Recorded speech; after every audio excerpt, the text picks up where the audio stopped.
podcast What we have to do. Nama aku Denis dan kali ini aku tidak sendiri karena aku ditemani oleh dua teman. Halo teman-teman dan saudara-saudara, perkenalkan nama saya Ansel dari kelas 8C. Halo teman-teman semua, kalau nama aku Renata dari kelas 8 juga. Nah, jadi hari ini kita mau membahas nih bagaimana kita sebagai remaja bisa ikut berkontribusi lewat pelayanan gereja dan bagaimana menggunakan media digital dengan bijak. Nah, kalau menurut kamu Ansel, kira-kira bagaimana kita sebagai remaja bisa ikut berkontribusi lewat pelayanan gereja? Kalau menurut aku, sebagai remaja, kita bisa berkontribusi melalui 5 tugas gereja. Ada pewartaan, peribadatan, persekutuan, kesaksian hidup, dan pelayanan masyarakat. Contoh penerapannya itu, kalau misalkan nih di lingkungan kita ada kegiatan berdoa bersama, kita turut berpartisipasi dalam kegiatan tersebut. Lalu, kalau di lingkungan kita ada tetangga kita atau kerabat kita yang sedang sakit, kita bisa membantunya dengan cara menjenguknya atau memberikan bantuan. Bener banget Ans, aku setuju kalau iman itu emang harus dibarengi dengan aksi nyata. Menurutku, dengan kita aktif di organisasi gereja seperti OMK, Bina Iman Remaja, Isdinar, atau sekedar bantu sesama, itu sudah menjadi bentuk tanggung jawab kita loh, sebagai umat Allah dan anggota gereja. Aku setuju sih Dan sama pendapat kamu itu.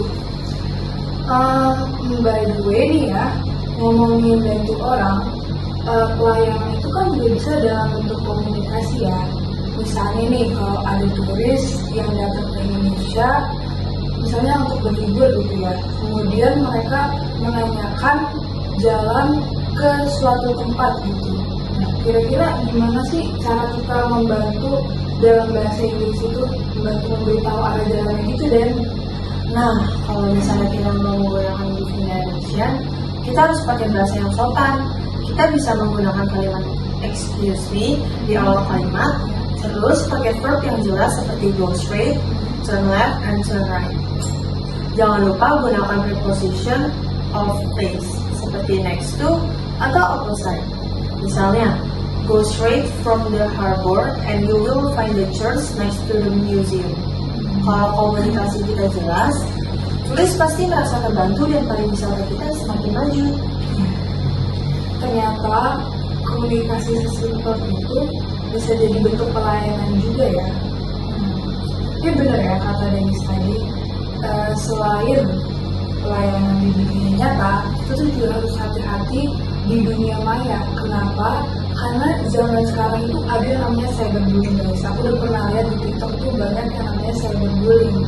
Nah, Acel, dampak cyberbullying itu seberapa bahaya sih buat kita sebagai pengguna media sosial ini?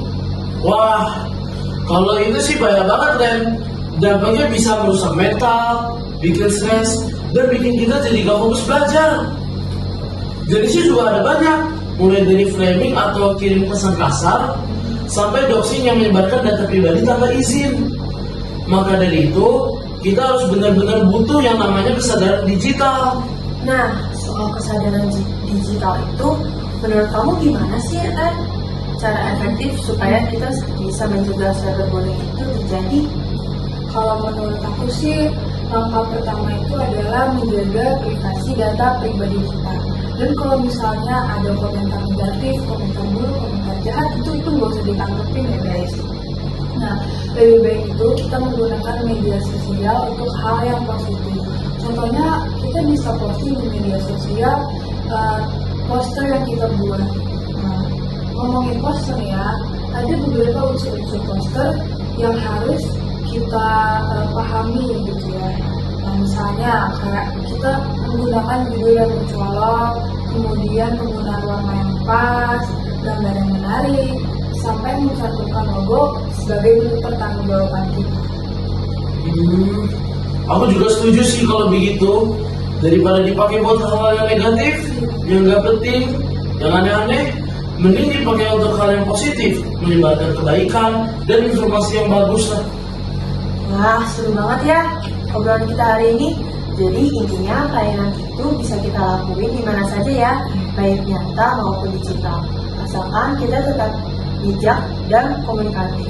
Makasih ya, Ansel dan Natap sudah berbagi ilmu hari ini. Sama-sama. Oke teman-teman, sekian podcast dari kami. Semoga bermanfaat dan sampai jumpa. Dah.